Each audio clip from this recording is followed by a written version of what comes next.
किती वेळ झाला उभे? बऱ्याच वेळ झालं, मी 2-3 तास झालं, 1 वाजल्यापासून उभी आहे आणि आता माझे पायाला असं हे व्हायलंय, त्रास व्हायला लागलाय.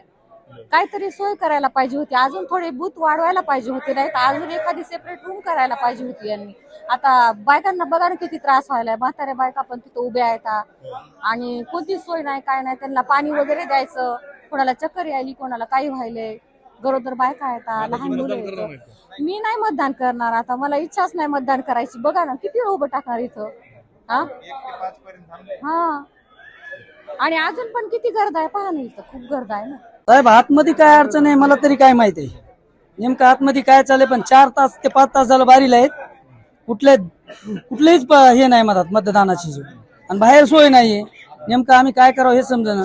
आता 40% मतदान झालं नाही, आणखी 40% सुद्धा मतदान झालं नाही. 1:30 वाजता होता आम्ही इथे. कशामुळे एवढा वेळ लागला? त्यांनी खानापूरचे लोक इकडे आणले तर सगळे बुथच बदलून टाकलं. तिथे जर झालं असतं लवकर मतदान झालं असतं. मुदाम ते वरच्या पक्षाचं हे आहे की इथं मतदान यांचं कमी व्हावं, सीट कमी मतदान येईल, त्याला मतदान होऊ नये. भाजपचा खेळ आहे हे सगळा. हा सर 1:30 वाजता आलो होतो मी इथं.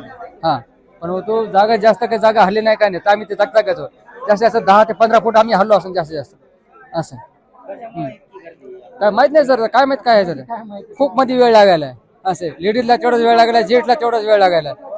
हो आता कसं काही लोक वापस चालत परत असं. देश विदेशातील प्रत्येक घडामोडींचे लाईव्ह अपडेट मिळवण्यासाठी आता साम टीव्हीच्या सर्व सोशल मीडिया प्लॅटफॉर्मला लाईक, फॉलो आणि सबस्क्राईब करा. तसंच सर्व नोटिफिकेशनसाठी बेल आयकॉन प्रेस करायला विसरू नका.